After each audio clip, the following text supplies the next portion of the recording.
Hello investors, welcome back to my channel. তোমরা দেখছো প্রতীক speaks. আজকে যে ভিডিও নিয়ে চলেছি সেই ভিডিওতে আমি মেনলি ডিসকাস করবো যে মিউচুয়াল ফান্ড আমরা বাঁচবো কী করে, একটি মিউচুয়াল ফান্ড বাছার আগে সেখানে ইনভেস্ট করার আগে কী কী জিনিস আমরা দেখার প্রয়োজন রয়েছে, তাতে আলফা কী, বিটা কী, শার্পি রেশিও কী, সেই জিনিসটা সম্পর্কে জানবো। কী করে আমরা রিস্ক ম্যানেজমেন্ট করতে পারি, কোন ধরনের মিউচুয়াল ফান্ড আমাদের জন্য পারফেক্ট হবে, সেটা নিয়ে আজকের ভিডিও। বন্ধুরা, যদি এই চ্যানেলের সাথে জুড়ে না গিয়ে থাকো তো অবশ্যই চ্যানেলটিকে একবার সাবস্ক্রাইব করে দেবে, কারণ এই চ্যানেলে আমি ডিটেলস জ্ঞান দেবো, ডিটেলস নলেজ দেবো, যেগুলো মিউচুয়াল ফান্ড বাঁচার জন্য তোমাদের খুবই প্রয়োজন। সেই জন্য ভিডিওটিকে সম্পূর্ণভাবে দেখতে থাকো। বন্ধুরা, স্ক্রিনের ভেতরে আমি বোঝানোর চেষ্টা করবো যে মিউচুয়াল ফান্ডকে আমরা কী করে ক্যাটাগরাইজ করতে পারি এবং আমাদের পক্ষে কোনটাতে ইনভেস্টমেন্ট সুবিধা হবে আমাদের ক্যারেক্টার ওয়াইজ। সবার প্রথমে আমি মিউচুয়াল ফান্ডকে রিস্কের হিসাবে যদি ভাগ করি তাহলে তিন ধরনের হতে পারে: লো রিস্ক, মিডিয়াম রিস্ক এবং হাই রিস্ক। এবার এখান থেকে যেরকম সিম্পলি বোঝা যাচ্ছে, লো রিস্ক মানে একেবারেই কোনো প্রকার রিস্ক থাকে না। তো এর ভেতরে আমি কী রাখবো? Date mutual fund. এবার ডেট মিউচুয়াল ফান্ড সম্পর্কে একটু আমি বলে দিই। ডেট মিউচুয়াল ফান্ড মনে হচ্ছে যেখানে মেজরিটি গভর্নমেন্ট বন্ডস, তারপরে ট্রেজারি বিলস, কর্পোরেট বন্ডস, এইসব জায়গায় ইনভেস্টমেন্ট হয়। ইকুইটি মানে শেয়ারে খুবই কম ইনভেস্টমেন্ট থাকে, খুব একটা বেশি ইনভেস্টমেন্ট শেয়ারে থাকে না, সেগুলো হচ্ছে ডেট মিউচুয়াল ফান্ড। এছাড়াও ডেট মিউচুয়াল ফান্ড ছাড়াও আরেকটা হচ্ছে লিকুইড মিউচুয়াল ফান্ডও বলতে পারি। এটাতেও খুব একটা বেশি যে রিস্ক থাকে তা না, খুবই লো রিস্ক থাকে, কিন্তু রিটার্নটাও একটু কমে যায়। এছাড়া যদি আমরা রিস্কের কথা বলি, যদি আইটি লো রিস্কের কথা বলি, তাহলে আমরা লার্জ ক্যাপ মিউচুয়াল ফান্ড এখানে বলতে পারি, যেটাতে লো রিস্ক থাকে, মানে খুব একটা বেশি রিস্ক থাকে না। এবং তাছাড়াও যদি আমরা আর এক ধরনের মিউচুয়াল ফান্ড এখানে ধরে নেই, যেটা হচ্ছে ইন্ডেক্স মিউচুয়াল ফান্ড। কোনো একটা পার্টিকুলার মিউচুয়াল ইন্ডেক্সকে যদি ফলো করে কোনো মিউচুয়াল ফান্ড, তাহলে তাকে আমরা বলি ইন্ডেক্স মিউচুয়াল ফান্ড। যেরকম নিফটি রয়েছে, সেন্সেক্স রয়েছে, এগুলোকে যদি কেউ ফলো করে সেরকম শেয়ার নিজের পোর্টফোলিওতে থাকে, তাহলে পরে ইন্ডেক্স যেভাবে চলবে সেই হিসেবে রিটার্ন আসবে। তো ইন্ডেক্সের রিস্কটাই রিস্ক, এছাড়া কোনো ফার্দার রিস্ক ইনভলভ নেই। এগুলোকে আমরা লো রিস্ক বলতে পারি। এর মধ্যে এটিতে কোনো ইকুইটি থাকে না। এটিতে ইকুইটি থাকতে পারে কিন্তু কম পরিমাণেই থাকে, আর বাকিগুলোতে ইকুইটি থাকে। তো এটাতে কীরকম রিটার্ন দিতে পারে সেটা একটু বুঝতে হবে। ডেট মিউচুয়াল ফান্ড যে রিটার্ন যেটা হয় সেটা হচ্ছে 7 to 8%। যদি লিকুইড ফান্ডের রিটার্নের কথা বলি, 5-5.5% থেকে 7% রিটার্ন দেবে। যদি লার্জ ক্যাপ মিউচুয়াল ফান্ডের কথা বলি তাহলে পরে 15 to 20% রিটার্ন এরা দেয়। এবার এখানে একটু বুঝতে হবে যে সব কটা কিন্তু এরকম রিটার্ন দেয় না। সেটা কী করে বাঁচবো সেটা আমরা বোঝাবো। যদি ইন্ডেক্স ফান্ডে আমরা দেখি তো পার্টিকুলার ইন্ডেক্স কীরকম পারফর্ম করেছে সেই হিসাবে আমরা দেখি। যদি নিফটির আমি কথা বলি, নিফটি মিউচুয়াল ফান্ডে যদি কেউ নিয়ে থাকে নিফটির 50 আর কি, তাহলে পরে 13 to 16% রিটার্ন ইয়ারলি তারা দেখতে পারে। এটা হচ্ছে লো রিস্কে মিউচুয়াল ফান্ড। এরপরে মিউচুয়াল ফান্ড যেগুলোকে আমরা বলবো মিডিয়াম রিস্ক। মিডিয়াম রিস্কের ভেতরে কী পড়ছে? এক হচ্ছে লার্জ ও মিড ক্যাপ ফান্ড থাকে, যেখানে লার্জ ক্যাপ ও মিড ক্যাপ মিলেমিশে থাকে। মিড ক্যাপ ফান্ড হতে পারে যেগুলোতে মিড ক্যাপ কোম্পানি থাকে, এগুলোতে রিস্ক মোটামুটি থাকে বলতে খুব বেশি হাই রিস্ক থাকে না, কিন্তু একেবারেই লো রিস্ক না, কিন্তু রিস্ক রয়েছে, তো রিটার্নও সেরকম হয়। এছাড়াও কিছু sectoral fund, particular sectoral fund আমরা বলতে পারি, যদি তাতে লার্জ ক্যাপ এবং মিড ক্যাপ এবং স্মল ক্যাপ মিলেমিশে থাকে। সেটা ডিপেন্ড করবে যে পার্টিকুলার ফান্ডটিতে কোন ধরনের স্টক বেশি রয়েছে। তো এগুলোতে কীরকম রিটার্ন হতে পারে? এগুলোতে মোটামুটি আমরা 20 থেকে 22% রিটার্ন আমরা দেখে এসেছি লাস্ট 5 ইয়ার্সে। তো সেটাই এর একটা অ্যাভারেজ রিটার্ন আমরা বলতে পারি। এরপরে যদি কেউ বলতে চাও তাহলে হাই রিটার্ন কী হবে, হাই রিটার্ন মিউচুয়াল ফান্ডের মধ্যে কী পড়ে? সবার প্রথমে হাই রিটার্নের ভেতরে পড়ে যেটা হচ্ছে স্মল ক্যাপ মিউচুয়াল ফান্ড যেগুলো থাকে, সেগুলো খুব high return plus high risk. আমি হাই রিস্কও বলছি, মানে অবশ্যই হাই রিটার্ন দেবে কিন্তু রিস্কটাও বেশি। তার মানে যদি আপসাইড কিছু মিউচুয়াল ফান্ড যেগুলো খুব ভালো পারফর্ম করেছে সেগুলো তো হয়তো 40%-এর উপরে এক বছর রিটার্ন রয়েছে, কিন্তু রিস্কটাও কিন্তু নিচের দিকে -40%-এর দিকে যেতে পারে। তো এই জিনিসটাকে মাথায় রাখতে হবে। তো স্মল ক্যাপ হতে পারে, কিছু মিড ক্যাপ স্মল ক্যাপ মিলে আমরা মিউচুয়াল ফান্ড পেয়ে যাব। আর কিছু আমরা হাইব্রিড ফান্ডও পেয়ে যাই যেগুলোতে বেশ ভালো রিস্ক থাকে। তো এইভাবে আমরা হাই রিস্ক এবং লো রিস্কে ডিভাইড করতে পারি মিউচুয়াল ফান্ডের তরফ থেকে। এবার কথা হচ্ছে যে আমরা মিউচুয়াল ফান্ডে যাব, তো আমাদের কী দেখতে হবে, কী দেখে বুঝবো যে মিউচুয়াল ফান্ড আমার পার্টিকুলার ভালো হবে কিনা। কারণ আজকাল ইউটিউবে প্রচুর ইনফ্লুয়েন্সার রয়েছে, তারা বিভিন্ন ধরনের ফান্ড ডাইরেক্ট রেকমেন্ড করে দেয় যে এই ফান্ডটা ভালো, এই ফান্ডটা ভালো, এই ফান্ডটা ভালো, এবং তার যুক্তিও ভালো, তার রিটার্নও ভালো দেখায়। কিন্তু আপনারা কী করে বাঁচবেন? সাপোজ প্রত্যেকের তো একটা পার্টিকুলার মিউচুয়াল ফান্ডের প্রতি একটা ভালোবাসা হয়ে যায়। অনেকে যেরকম এসবিআই কন্ট্রাতে ইনভেস্ট করে, এসবিআইয়ের ব্লু চিপ ফান্ডে ইনভেস্ট করে, তো পার্টিকুলার সেই ফান্ডগুলো সম্পর্কে কী করে ধারণা নেবেন সেটাই আমি এবার বোঝাবো। 3টে প্যারামিটার মেনলি আমাদেরকে জানতে হয়। প্রথম হচ্ছে আলফা। আলফার যে অ্যাকচুয়াল মিনিং, যেটা সিম্পল ভাষায় বোঝানো যায়, যদি পুরো ক্লাস কোনো ইংলিশ পরীক্ষা দেয়, পুরো ক্লাসের নাম্বার যদি 72 হয় অ্যাভারেজ, তাহলে এটাকে বলা হবে বেঞ্চমার্ক নাম্বার। একটা ক্লাস রয়েছে যার প্রত্যেকের নাম্বারের অ্যাভারেজ হচ্ছে 72, তার মানে 72-এর থেকে যদি কম হয় তাহলে রেজাল্ট খারাপ ধরতে পারবো ক্লাসের তুলনায়, আর এর থেকে যদি বেশি হয় তাহলে আমরা রেজাল্ট ভালো ধরতে পারবো ক্লাসের তুলনায়। তো সাপোজ কেউ 75 পেয়েছে, সেখানে আমি ধরে নিলাম তর্কের খাতিরে আলফা হচ্ছে পজিটিভে রয়েছে 3, তার মানে বেঞ্চ মার্কেট থেকে ভালো পারফর্ম করেছে। আর যদি কেউ সাপোজ 68 পেয়ে থাকে তাহলে আলফা হচ্ছে -4, তার মানে তার রেজাল্ট খারাপ হয়েছে। তাহলে যেসব মিউচুয়াল ফান্ডগুলোর আলফা পজিটিভে হবে এবং যত হাইয়ার ভ্যালু হবে তার রেজাল্ট তত ভালো। সে মার্কেটের যে অ্যাভারেজ পার্টিকুলার যেই সেক্টরে কাজ করছে সেই সেক্টরের কিংবা সেই পার্টিকুলার মার্কেট ক্যাপিটালাইজেশনে যত কোম্পানির এমএনসির মিউচুয়াল ফান্ড রয়েছে তাদের মধ্যে সবথেকে ভালো পারফর্ম করেছে এবং সবথেকে বেশি আলফা রয়েছে, তার মানে সেই কোম্পানির মিউচুয়াল ফান্ডটি খুব ভালো পারফর্ম করেছে। এটা ফার্স্টে দেখে নিতে হবে আলফা ভালো কিনা, কারণ আলফা যদি ভালো না হয় তাহলে পরে আমাদের রেজাল্টও সেরকম ভালো হবে না। এবার কথা হচ্ছে শুধুই কি আলফা? না, আলফার সাথে রয়ে যাচ্ছে বিটা। এবারে বিটাটা কি, বিটা কেন, এবার আমি বলছি। সাপোজ এটাকে আরেকটু যদি সিম্পলভাবে, আমি টেকনিক্যালি যাচ্ছি না, একদম সিম্পলভাবে বোঝানোর চেষ্টা করছি। আপনার বাড়িতে 2 জন মেম্বার রয়েছে, আপনার বাড়িতে 3 জন মেম্বার রয়েছে। সাপোজ আপনার মা রয়েছে, আপনার বাবা রয়েছে, ঠিক আছে, এবং আপনি রয়েছে। এবার 3 জনেই বাথরুমে গেলেন এবং আপনাদের বাথরুমে একটি আরশোলা বসে আছে। সবথেকে বেশি প্যানিক কে করবে? সাপোজ ধরে নিচ্ছে আপনার মা সবথেকে বেশি প্যানিক করবে। তারপরে বাথরুমে আপনি গেলেন, তা আপনি কীরকম প্যানিক করবেন? মোটামুটি প্যানিক করবেন, মানে খুব বেশি চেঁচাবেন না, কিন্তু মিড রেঞ্জে আপনার প্যানিক হবে। এবং সবথেকে কম রিয়্যাক্ট করবে আপনার বাবা, মানে একদম লো। তার মানে মার্কেটে যখন হেভি সেলিং আসবে, আমি সেলিংটাই ধরছি, তখন সবথেকে বেশি যেটা প্যানিক করবে সেটার বিটার ভ্যালু বেশি।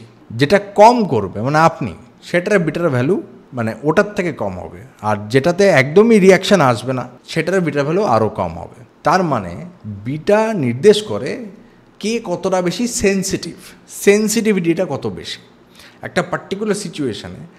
যদি এবার ধরুন বাড়িতে আপনার চাকরির খবর এসছে, সেখানে সবথেকে বেশি হ্যাপিয়েস্ট কে হবে? আপনার মা।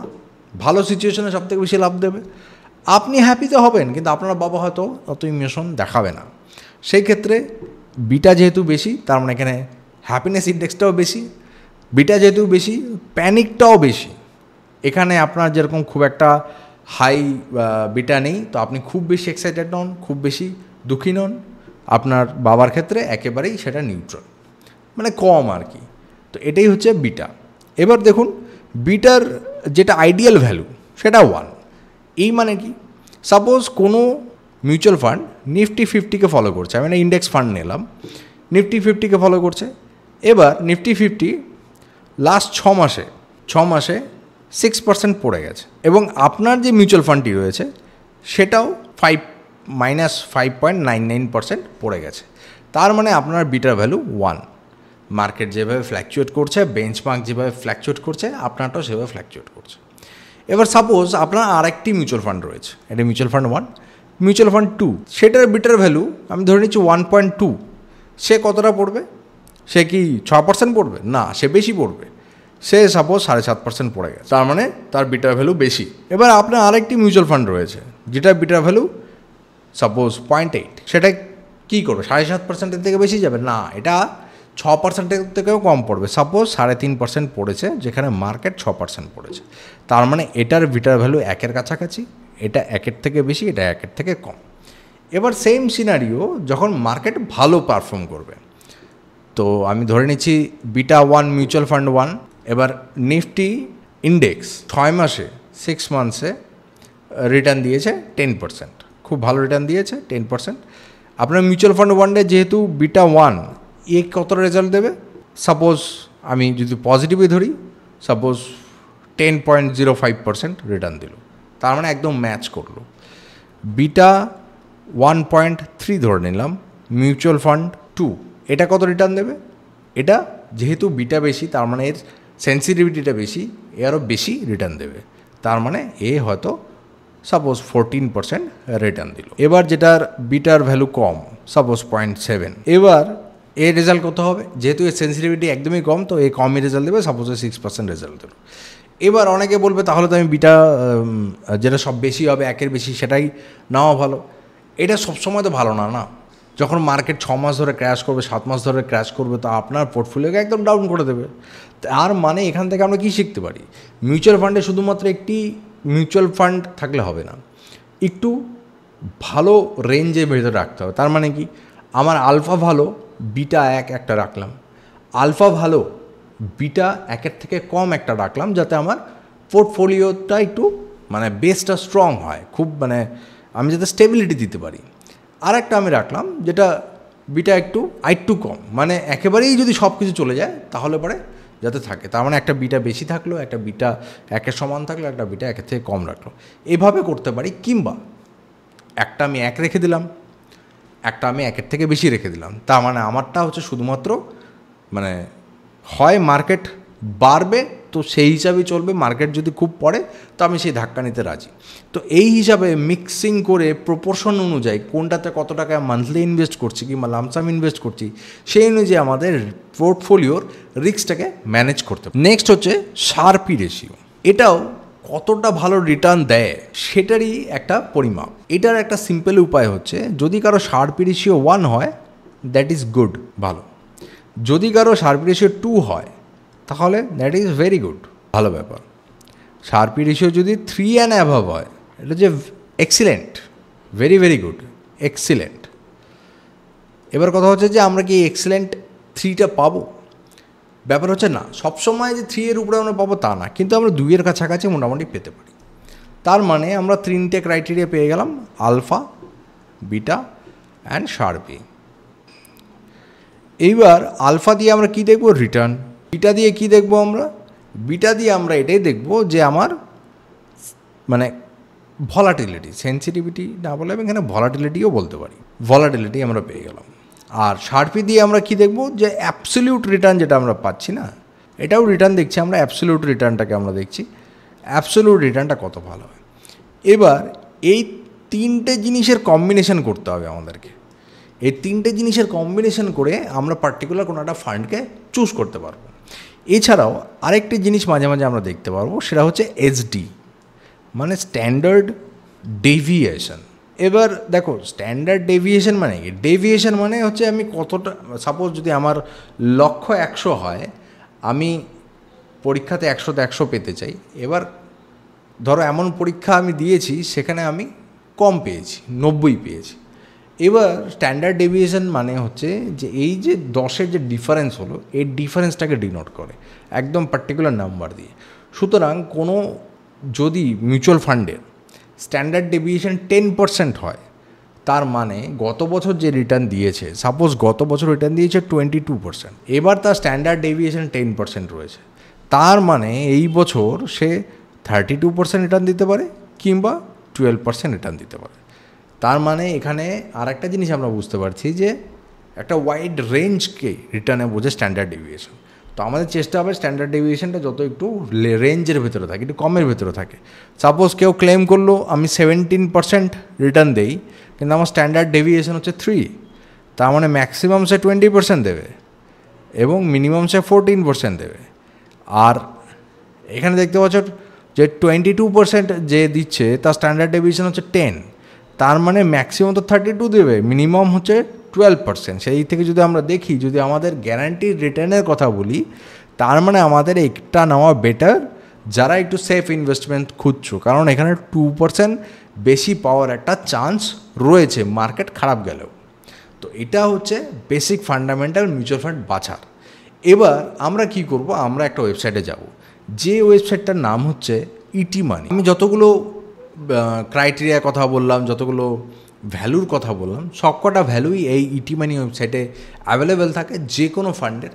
তো সেখান থেকে গিয়ে আমরা পার্টিকুলার থিম চুজ করব, সেই থিম চুজ করে পার্টিকুলার থিমের থেকে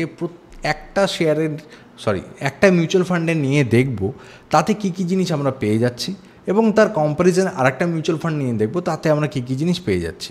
তাহলে আমরা ডিফারেন্সিয়েট করতে পারবো যে দুটো মিউচুয়াল ফান্ডের মধ্যে অ্যাকচুয়ালি কোনটা আমাদের পক্ষে বেটার হবে এবং কোনটা আমাদের পক্ষে বেটার নয়। এবার প্রত্যেকের ভেতরে আলাদা আলাদা সত্তা রয়েছে। কেউ বেশি রিটার্নের চক্করে রিস্ক নিতে চাও, কেউ আছেন আমি লম্বা গেম খেলবো তো বেশি রিস্ক নিতে চাও না। তো সেখানে আমাদের এই যে ভ্যালুগুলো সাহায্য করবে। দেখো আমরা ওয়েবসাইটে চলে এসেছি, এখানে মিউচুয়াল ফান্ডে যখন যাবে তখন এখানে দেখবে বিভিন্ন ধরনের মিউচুয়াল ফান্ড রয়েছে, হাইব্রিড রয়েছে, ডেট মিউচুয়াল ফান্ড রয়েছে, ইকুইটি ফান্ডস রয়েছে, এছাড়াও বিভিন্ন ধরনের মিউচুয়াল ফান্ড এখানে পাবে। আমি এক্সাম্পলের জন্য ইকুইটি মিউচুয়াল ফান্ড নিচ্ছি। এবার দেখো এখানে মিউচুয়াল ফান্ডের ভিতরে প্রচুর চলে এসেছে মাল্টি ক্যাপ। অনেকে বলতে হবে মাল্টি ক্যাপ জিনিসটাকে। মাল্টি ক্যাপ জিনিস হচ্ছে small cap, micro cap, mid cap, large cap মিলিয়ে মিশিয়ে একটা ফান্ড। লার্জ ক্যাপ মানে হচ্ছে যেসব কোম্পানিগুলোর ক্যাপিটালাইজেশন 20,000 কোটি টাকার উপরে তাদেরকে নিয়ে তৈরি। মিড ক্যাপ যেটা 5,000 কোটি থেকে 20,000-এর ভেতরে মার্কেট ক্যাপিটালাইজেশন রয়েছে তাদের। তো এরকম বিভিন্ন ধরনের এখানে মিউচুয়াল ফান্ড রয়েছে। এবার আমাদেরকে যে কোনো একটা চুজ করতে হবে। তো আমি সবথেকে কঠিন কাজটাই করি, স্মল ক্যাপটাকে চুজ করি। স্মল ক্যাপে যখন আমরা চুজ করতে যাই আমাদের একটু লোভেই আমরা পড়ে যাই। এবার দেখো রিটার্ন এখান থেকে আমরা দেখতে পারি, আমরা এখান থেকে 5 বছর রিটার্ন নিতে পারি। দেখো 5 বছরের যদি রিটার্ন নিই তাহলে 5 বছর এখানে একটা রিটার্ন দিয়েছে কত, 31.47% পার অ্যানামে একটা রিটার্ন আমরা পাচ্ছি। কার থেকে? বন্ধন ব্যাংক স্মল ক্যাপ ফান্ড থেকে। এবার যদি আমরা 3 বছরের হিসাবে দেখি তাহলে দেখো তবুও বন্ধন ব্যাংক রয়ে যাচ্ছে উপরে। যদি আমরা 1 বছর রিটার্নে দেখি তাহলে এবার এই জিনিসটা চেঞ্জ হয়ে যাচ্ছে। এবার তার মানে যেহেতু 3 বছরে 5 বছরে বন্ধন ব্যাংক ভালো দিয়েছে তো তাকে আমরা ইগনোর করতে পারি না। এবার আমরা এখানে ক্লিক করব। এটা ক্লিক করার পরে দেখো এখানে এর বিভিন্ন জিনিসগুলো চলে আসবে। তার মধ্যে মিউচুয়াল ফান্ডে তোমরা তো এই জিনিসগুলো দেখবেই যে তোমার এক্সপেন্স রেশিও কত, এক্সিট লোড আছে কি না, এগুলো আমি অন্যান্য ভিডিওতে আলোচনা করেছি। তবুও যদি কাউকে জানতে হয় এতটুকু বলে দিই, এক্সপেন্স রেশিও হচ্ছে একটা অ্যানুয়ালি চার্জ নেয় ফান্ডটাকে ম্যানেজ করার জন্য, আর এক্সিট লোড হচ্ছে পার্টিকুলার একটা টাইম পিরিয়ড থাকে, তার আগেই যদি তুমি ফান্ডটিকে ভেঙে দাও তাহলে সেটা পেনাল্টি হিসাবে ওরা নেয়, মানে হ্যাঁ একটা চার্জেস নেয়। তো এই ফান্ডে যেরকম 1 বছরের ভেতরে যদি রিডিম করা হয় তাহলে 1% যাবে, এটাই হচ্ছে এক্সিট লোড। তো যেহেতু লং টার্মে পোর্টফোলিও আমরা বানাচ্ছি তো আমাদের এটাতে খুব একটা প্রবলেম হওয়া উচিত না। এখানে দেখো এটা যে স্মল ক্যাপ ফান্ড কেন বলা হচ্ছে সেই জিনিসটা একবার দেখে নেওয়া উচিত। স্মল ক্যাপের কোয়ান্টিটিটা অনেক বেশি, 72% স্মল ক্যাপে রয়েছে, এই জন্য এটাকে স্মল ক্যাপ বলে। অনেকে হয়তো স্মল ক্যাপ মানে শুধু স্মল ক্যাপ না, স্মল ক্যাপে কিন্তু সব কিছু থাকবে, এরকমও থাকতে পারে ডেট ফান্ডও থাকে, কারণ কি ফান্ডটিকে একটু স্টেবিলিটি দিতে লাগে। শুধুমাত্র স্মল ক্যাপ রাখলে পরে খুব মানে আলটিমেটলি হাই রিস্কের হয়ে যায়। এবার দেখো এখানে আমি কথা বলছিলাম, এই দেখো আলফা কত 8.5 রয়েছে, 8.5, ইন্ডাস্ট্রি কত 6.5, তার মানে 2 এখানে বেশি, তার মানে আলফাটা এখানে বেশি রয়েছে। শার্পি রেশিও দেখো এখানে, দেখো শার্পি রেশিও কত রয়েছে 1.37, ইন্ডাস্ট্রি কত দিচ্ছে 7.81, তার মানে কি শার্পি রেশিও আমাদের কী ছিল 2-এর বেশি হতে লাগতো, 2 কিংবা 3, এখানে ইন্ডাস্ট্রি 7.81 শার্পি দিচ্ছে, এ দিচ্ছে 1.37, তার মানে এটা আরও বেশি হওয়া উচিত ছিল, রিস্ক রিওয়ার্ড রেশিওটাকে আরও ভালো করা উচিত ছিল। বিটা কত 0.9, তার মানে অলমোস্ট 1-এর কাছাকাছি, মানে যেভাবে মার্কেট উপরে নিচ হবে এটাও সেরকম উপর নিচ হবে। স্ট্যান্ডার্ড ডেভিয়েশন 18% রয়েছে, যেখানে অন্যান্য জায়গায় রয়েছে 13, তার মানে this fund could be better, এর থেকে ভালো ফান্ড আমরা পেতে পারি। যদি স্ট্যান্ডার্ড ডেভিয়েশনটা একটু কমের দিকে হয় তাহলে আমি চুজ করব, এটা আমার ক্রাইটেরিয়া হতে পারে। তো আমরা আরেকটা ফান্ড দেখে নিই, ইনভেস্টকো ইন্ডিয়া স্মল ক্যাপ ফান্ড। যদি আমরা এর পার্টিকুলার ভ্যালুর দিকে চলে আসি তাহলে দেখো আলফা কত রয়েছে 6.61, আগেটা 8.5 ছিল, তার মানে একটু কম। এখানে শার্পি রেশিও কত 1.27, তার মানে এটাও ভ্যালু যে খুব বেশি তা না। বিটাটা এখানে একটু কম রয়েছে। যদি আমরা স্ট্যান্ডার্ড ডেভিয়েশন দেখি এখানে রয়েছে 16.68, আগেটিতে ছিল 18 পয়েন্ট সামথিং, তার মানে এখানে আমাদের একটু রেঞ্জটা কমে আসলো, যেই তার মানে একটু বেশি গ্যারান্টেড রিটার্ন আমরা এখান থেকে দেখতে পারি। তো এইভাবেই প্রত্যেকটা ফান্ডে তোমরা দেখতে পারো। শুধুমাত্র আলফা দেখে চুজ করো না, কারণ আলফাটা চেঞ্জ হয়ে যায়, কোনো না কোনো বছরে ফান্ড ম্যানেজার চেঞ্জ হয়, তো সেই হিসাবে আলফাও চেঞ্জ হয়। দেখো লার্জ ক্যাপের Nippon India large cap fund আছে, যেটা 22.25% রিটার্ন দিয়েছে। যদি এর আমি বিভিন্ন ভ্যালুগুলি দেখি আর কি, তাহলে এখান থেকে দেখতে পারবে এর দেখো স্ট্যান্ডার্ড ডেভিয়েশনটা কম। আমি এটাই বলছি, স্ট্যান্ডার্ড ডেভিয়েশনটা কম থাকলে বেটার। ওই জন্য লং টার্মের জন্য না অনেকে স্মল ক্যাপ চুজ করে না। স্মল ক্যাপ যদি চুজ করে লং টার্মের জন্য, তাহলে 2-3 বছরের ভিতরে রিভাইজ করা খুব প্রয়োজন। আর যদি কন্টিনিউয়াস এসআইপি চালাতে হয়, তো এরকম স্টেবল ফান্ড, যেটা লার্জ ক্যাপ, মিড ক্যাপ, এরকম ধরনের যে ফান্ডকে আগে নিয়ে যেতে নিয়ে যাওয়া সম্ভব আর কি। তাহলে দেখো এখানে আলফা কত রয়েছে, 0.6 রয়েছে, অ্যাভারেজ কত রয়েছে 4.88, তার মানে এটা ভালো। শার্পি রেশিও 1.92, এটা একটু কম রয়েছে, এর থেকে ভালো প্রয়োজন। তো আদার্স অবশ্যই দেখতে হবে। বিটাটা 1-এর কাছাকাছি রয়েছে, তার মানে এটা মার্কেটের যেরকম আপ অ্যান্ড ডাউনস হবে সেই অনুযায়ী এটা চলবে 1-এর কাছাকাছি, তার মানে এটা একটা ভালো লার্জ ক্যাপ মিউচুয়াল ফান্ড। আমাদের যে কোনো ফান্ডকে যখন আমরা চুজ করব, এই কয়েকটি রেশিও যদি আমরা জানতে পারি, তাহলে আমরা বরাবর ভালো ফান্ড চুজ করব। তবে যখনই আমরা ফান্ডে চুজ করে ইনভেস্টমেন্ট করা শুরু করব, অ্যাটলিস্ট 2-3 বছর পর আমাদের একটু মনিটর করতেই হবে যে ফান্ডটি কোথায় দাঁড়িয়ে আছে। কারণ কি হতে পারে যে এই সময় তুমি ফান্ডটি নিলে খুব ভালো পারফর্ম করছিল, তারপরে তার ফান্ড ম্যানেজার চেঞ্জ হয়ে গেল এবং কোম্পানির স্ট্র্যাটেজি চেঞ্জ হওয়াতে পার্টিকুলার ওই ফান্ডটি আর চলছে না। সেসব ক্ষেত্রে আমাদেরকে সুইচিংয়ের চিন্তাভাবনা রাখতে হবে যদি ভবিষ্যতে ক্যাপিটালকে বড় করতে হয়। আজকের ভিডিওতে এতটুকুই, তোমাদের আশা করি কিছু শেখাতে পেরেছি। যদি ভালো লেগে থাকে তো চ্যানেলটিকে সাবস্ক্রাইব করে দিও, ভিডিওটিকে লাইক করে দিও। তোমার সাথে দেখা হবে পরবর্তী ভিডিওতে।